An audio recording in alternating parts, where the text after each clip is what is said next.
मसीह में मेरे सब बहन भाइयों को मेरा जय मसीह की। मैं पास्टर आशा आप सबको वेलकम करती हूँ प्रभु की हजूरी में। आप सबको ब्लेस करती हूँ। खुदावन का अनुग्रह, खुदावन की दया और खुदावन का दाहिना बड़ा सामर्थ्य हाथ आपके जीवनों के ऊपर बना रहे। हालेलुया, आमेन। और इस समय के लिए धन्यवाद करते हैं, आज के वचन के लिए धन्यवाद करते हैं। आज का वचन जो है वो आपकी जिंदगी में 100 गुना फल लेकर है। परमेश्वर का पवित्र आत्मा आपकी जिंदगियों में 100 गुना फलों के साथ आपकी जिंदगी में अद्भुत अचंभे तरीके से काम करे और आप गवाहियों के साथ आए। यीशु के नाम में प्रार्थना करते हैं, आमेन। आज का जो वचन मैं आपसे शेयर करना चाहती हूँ वो ये है कि जब भी आप कभी दुखों में, परेशानियों में, मुसीबतों में होते हैं तो आप शिकायत ना करें, आप आराधना करें। आप परमेश्वर की स्तुति करें, परमेश्वर की वर्शिप करें, परमेश्वर को महिमा दे, परमेश्वर का धन्यवाद करें, इसके शुक्रगुजार ठहरे। हालेलुया। मत्ती 15 उसकी 22 आयत में लिखा है कि उस प्रदेश से एक कनानी स्त्री निकली और चिल्लाकर कहने लगी कि हे प्रभु, दाऊद की संतान, मुझ पर दया कर, मेरी बेटी को दुष्ट आत्मा बहुत सता रहा है। अब इस वचन में हम देखते हैं कि कनानी स्त्री जो यीशु मसीह के पास आई और कहने लगी कि हे प्रभु, दाऊद की संतान, मुझ पर दया कर, मेरी बेटी को दुष्ट आत्मा बहुत सता रहा है। अब इसके बाद प्रभु यीशु मसीह ने कहा कि मुझे सिर्फ इजराइल की खोई हुई भेड़ों को ढूंढने के लिए, उनको बचाने के लिए ही भेजा गया है। पर वो औरत यीशु मसीह के आगे क्या करती है? प्रणाम करती है, उसकी स्तुति करती है, उसके आगे झुकती है और कहने लगी कि हे प्रभु, मेरी सहायता कर। अब प्रभु यीशु मसीह ने उत्तर दिया कि लड़कों की रोटी लेकर कुत्तों के आगे डालना अच्छा नहीं। पर उस औरत ने कहा कि सत्य है प्रभु, पर कुत्ते भी वह चूर चार खाते हैं जो उनके स्वामियों की मेज से गिरते हैं। इस पर यीशु ने उसको उत्तर दिया कि हे स्त्री, तेरा विश्वास बड़ा है, जैसा तू चाहती है तेरे लिए वैसा ही हो। और उसकी बेटी उसी घड़ी से चंगी हो गई। मसीह मेरे बहन भाइयों, ये घटना हमें ये सिखाती है कि जब एक कनानी स्त्री अपनी बेटी की चंगियाई के लिए प्रभु यीशु मसीह के पास आई तो सबसे पहले उसने अपने आप को झुकाकर, हलीमी में लेकर परमेश्वर की क्या की? आराधना की। अपने आप को क्या किया? नीचा किया, झुकाया और परमेश्वर की आराधना की। आज हमारी जिंदगियां भी ऐसी हैं। अगर आपको लगता है कि आप परमेश्वर से कैसे बात कर सकते हैं, आप इतने पापी इंसान, आप कैसे प्रभु के आगे जा सकते हैं, यकीन मानिए जब आप परमेश्वर के आगे झुक जाते हैं, अपने, चाहे आप लाख बार पापी हैं, चाहे आपने लाख बार गुनाह किए, पर परमेश्वर आपको माफ कर देता है। आपकी जिंदगियों को क्या करता है? स्टेबल करता है, ऊंचा करता है। जब आप अपना आप परमेश्वर के आगे समर्पित कर देते हैं तो फिर देखिए कि परमेश्वर आपको कैसे संभालता है। जब आपके अंदर आप अपने घमंड को मार देते हैं, अपनी अमीरी, अपनी लालसाओं को मार देते हैं, तो उस समय जब आप परमेश्वर के आगे झुकते हैं कि खुदावन महान है, क्योंकि इंसान अपने आप को कई बार क्या है? बड़ा मानने लग जाता है कि मैं ही सब कुछ हूं, मैं ऊंचा हूं, मैं अमीर हूं, मैं अपने रिश्तेदारों में ऊंचा हूं, ये मुझसे नीचे हैं। जब आपके अंदर ये चीजें होती हैं तब आप परमेश्वर से दूर होते हैं। और जब आप इन चीजों को निग्लेक्ट करते हुए, अपने आप को नीचा करते हुए प्रभु के आगे झुकते हैं तो परमेश्वर आपको माफ करता है और परमेश्वर आपको ऊंचा करता है। हालेलुया। सो इस औरत ने भी यही किया, उसने अपने आप को झुकाया परमेश्वर के आगे और परमेश्वर कह रहे हैं कि मैं, जो लड़कों की रोटी है वो कुत्तों के आगे डालना अच्छी बात नहीं है, कि मैं अपने, जो मेरे बच्चों के लिए ठहराई गई रोटी है वो मैं तेरे आगे डाल दूं। तो ये ठहराया गया था कि वो कनानी स्त्री थी और उन लोगों के लिए परमेश्वर काम नहीं करना चाह रहे थे। पर प्रभु यीशु कहते हैं कि मैं इजराइल की, सिर्फ इजराइल की खोई हुई भेड़ों को बचाने के लिए भेजा गया हूं, उन्हें ढूंढने के लिए भेजा गया हूं। हालेलुया। पर उस स्त्री का विश्वास था, उसने जब अपने आप को झुका लिया तब, और परमेश्वर की आराधना की, उसका धन्यवाद किया, तो उसकी बेटी ने उसी घड़ी क्या पाई? चंगियाई पाई। याद रखें कि आप बुलाए गए हैं परमेश्वर के बड़े कामों को करने के लिए, और वो बड़े काम तब ही होंगे जब हमारा जो रिलेशन है वो परमेश्वर के साथ बना होगा। बाइबल बताती है कि कलीसिया को सिद्ध करने के लिए परमेश्वर ने पास्टर, शिक्षक, प्रचारक, भविष्यवक्ता और प्रेरित ठहराए हैं, ताकि वो बड़े बड़े काम जिनको करने के लिए परमेश्वर ने हमें अपने पास बुलाया है, हम उन्हें कर सके। बाइबल बताती है कि शैतान ने यीशु मसीह को 3 बार परखा। शैतान ने यीशु मसीह को 3 बार परखा, और जब तीसरी बार शैतान ने यीशु मसीह को परखा और कहा कि अगर तू मुझे प्रणाम करे और मेरी आराधना करे तो मैं तुझे दुनिया का सारा राज दे दूंगा। शैतान ने ये बात कही कि अगर तू मुझे प्रणाम करे, यीशु मसीह को कह रहा है वो, कि अगर तू मुझे प्रणाम करे तो मैं दुनिया की जो राज है, जो ऐशो आराम की जिंदगी है, ये मैं तुझे दे दूंगा। शैतान इसलिए ये सब कह रहा था क्योंकि वो जानता था कि जब कोई व्यक्ति रूह और सच्चाई से परमेश्वर की आराधना करता है तो परमेश्वर उस व्यक्ति को आशीष देता है। उस दौरान शैतान जो था वो परमेश्वर के साथ एक मुकाबला कर रहा था।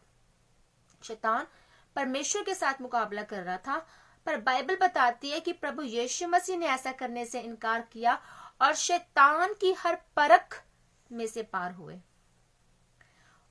शैतान ने भी वचन से होकर ही बात की और प्रभु यीशु मसीह ने भी वचन में से होकर ही बात की। Hallelujah, hallelujah. अब इसके बाद जो दूत है, पर बताते हैं कि बाइबल बताती है कि जो प्रभु यीशु मसीह ने ऐसा करने से इनकार किया, शैतान की हर परख में से पार हुए, पर जो दूत थे, इस परख के बाद दूत जो थे वो स्वर्ग से आकर प्रभु यीशु मसीह की सेवा करने लगे। हालेलुया। अब याद रखें कि आराधना करते हुए परमेश्वर के सामने जाएं। जब आप पूरी रूह और सच्चाई के साथ परमेश्वर की आराधना करते हैं तो स्वर्ग से मददगार आपके लिए भेजे जाते हैं। वो डिवाइन हेल्पर्स, डिवाइन ऐसा फेवर परमेश्वर का आपके ऊपर आता है कि आप उन अद्भुत कामों को अपने जीवन में होते हुए जब देखते हैं तो आप खुद हैरान होते हैं कि ये सब क्या हुआ। क्योंकि क्या कर रहे हैं आप? सिर्फ अपने बोझ, अपनी चिंताओं को प्रभु को दे रहे हैं और आप परमेश्वर की प्रेज कर रहे हैं, प्रभु की महिमा कर रहे हैं। हालेलुया।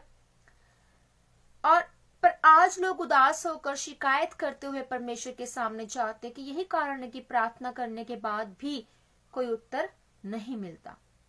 भजन 100 में लिखा है कि आनंद से यहोवा की आराधना करो, जय जयकार के साथ उसके सम्मुख आओ। याद रखें कि परमेश्वर की आराधना शैतान के खिलाफ एक परमाणु बम है, एक परमाणु बम है। बाइबल बयान करती है कि दाऊद दिन में 7 बार परमेश्वर के सामने जाता था और आराधना करता था। यही कारण था कि दाऊद अपने जीवन में 66 लड़ाइयां लड़ा और एक भी नहीं हारा। हालेलुया। यही जयवंत जीवन देने के लिए परमेश्वर आपकी जिंदगी में भी आए हैं। आज मैटर नहीं करता कि आपके हालात क्या है, मैटर करता है कि आप अपनी अंदर की मैं को खत्म करते हुए, पाप से तौबा करते प्रभु के सामने किस तरह से जाते हैं। रिपेंट करें, सब पापों का पश्चाताप करें, बोले एक एक अपने गुनाह को प्रभु के आगे, कहे कि प्रभु मुझे माफ कर दे। अपने अंदर से उस घमंड को, उस मैं को निकालते हुए, अपने आप को नीचा करते, झुकाते हुए कि सब कुछ खुदावन खुदा है, हम कुछ नहीं उसके बगैर और हम कुछ नहीं कर सकते उसके बिना। अपने आप को परमेश्वर के आगे सौंप दें आप। फिर देखें, जब आप अपने आप को परमेश्वर के आगे सौंप देते हैं, परमेश्वर आपकी जिंदगियों की उन लड़ाइयों को लड़ता है, वो आपके मुकदमों को लड़ता है। आपको किसी इंसान से मांगने की जरूरत नहीं है, आपको परमेश्वर की सिर्फ प्रेस करने की जरूरत है। फिर देखिए खुदावन आपके जीवनों में कैसे अद्भुत अचंभे तरीके से काम करता है और आप अपनी प्रभु की जीवित गवाहियों के साथ प्रभु के नाम में जब आप बढ़ते जाएंगे, प्रभु की महिमा करते हुए आप उन गवाहियों को देते हुए नजर आएंगे। Hallelujah, hallelujah. सो खुदावन आपको ये फजल दे और याद रखे कि परमेश्वर की जो आराधना है आपके लिए एक परमाणु बम है, एक एटम बम है। वो शैतान के खिलाफ, और जिस व्यक्ति को परमेश्वर की आराधना करने आ गई वो परमेश्वर से सब कुछ ले सकता है। वो परमेश्वर से सब कुछ ले सकता है। जैसे खुदावन की आराधना करनी आ गई, वो परमेश्वर से सब कुछ ले सकता है। आमीन। खुदावन का ये वचन जो मैं आपसे शेयर करना चाहती थी, परमेश्वर आपको बहुत तायत रीति से इस्तेमाल करे। बहुत अद्भुत अचंभित तरीके से गवाहियां आपके जीवनों में बनने जा रही हैं, और खुदावन का फजल आपके जीवनों में इस वचन के जरिए हो चुका है। आप प्रभु के नाम में आप बढ़ने जा रहे हैं। 100 गुना फलों को आप लेने जा रहे हैं, और उन फलों को कोई शैतान की शक्ति चुरा ना सके। ये फजल परमेश्वर का आपके जीवनों में इस वचन के जरिए हो चुका है। मैं प्रभु को धन्यवाद करती हूँ इस वचन के लिए। खुदा उनका धन्यवाद करते हैं इन तमाम बरकतों आशीषों के लिए जो परमेश्वर ने हमें हमारे जीवनों में दी। और याद रखें, जब आप उन गवाहियों के लिए, तमाम उन बरकतों आशीषों के लिए रोज खुदा उनका थैंक्स करते हैं, और एडवांस में आने वाली जो गवाहियां हैं, जो आपके जीवनों में बरकतें आशीषें हैं, वो परमेश्वर आपको दिखाना शुरू कर देता है कि मैं तेरी जिंदगी में ये सब काम करने जा रहा हूँ। आप बस सब्र रखें, क्योंकि God's time is the best time. आपको निराश होने की जरूरत नहीं है, प्रभु में बढ़ते रहने की जरूरत है। शिकायत ना करें, सिर्फ खुदावन की आराधना करें, क्योंकि मसीह में लिखा गया कि मसीह में सब बातें मिलकर भलाई को पैदा करती हैं। और परमेश्वर आपके जीवनों में जो, अगर आपको लगता है कि ये सब गलत हो रहा है, वो सब गलत नहीं हो रहा। वो आपके जीवनों में कुछ चाहता है, कुछ उसका मकसद है, और आप उसे नहीं समझ पा रहे हैं। इसलिए आप उन बातों को समझें, प्रभु के उस गहरे भेद को जानें, और इंतजार करें। और इंतजार का फल कहते हैं कि मीठा होता है। तो परमेश्वर में वो मीठा फल आप खाने पाए। यीशु मसीह के सामर्थ्य नाम में मैं आपके लिए प्रार्थना करती हूँ। और इस फजल के लिए जो प्रभु का हम पर हुआ, और ये जो वचन आज प्रभु ने हमें दिया, मैं थैंक्स करती फिर से खुदावन का। आइए प्रार्थना करते हैं आप सबके लिए प्रभु यीशु के सामर्थ्य से लाले बड़े नाम में। सर्वशक्तिमान परमेश्वर पिता, मैं इस वचन को खुदावन जी मैं समझती हूँ पिता, और कि ये वचन प्रभु जी जो आपने दिया, आपका पवित्र आत्मा इनके जीवनों में काम करे पिता। सब जन आपकी आराधना करने पाए खुदावन जी, तमाम जैसे भी हालातों में ये हो खुदावन जी, ये बढ़ने पाए।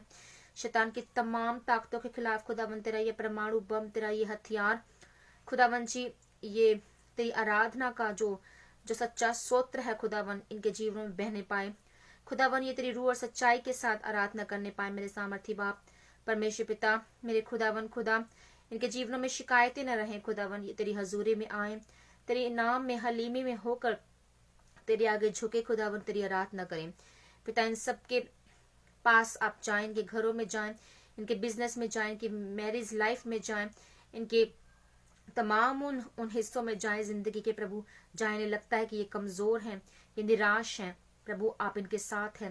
यीशु के सामर्थी नाम में मैं इन सबको ब्लेस करती हूँ, आशीषित करती हूँ। आमेन। खुदावन आपको ब्लेस करे। सबको मेरा जय मसीह की। God bless you all.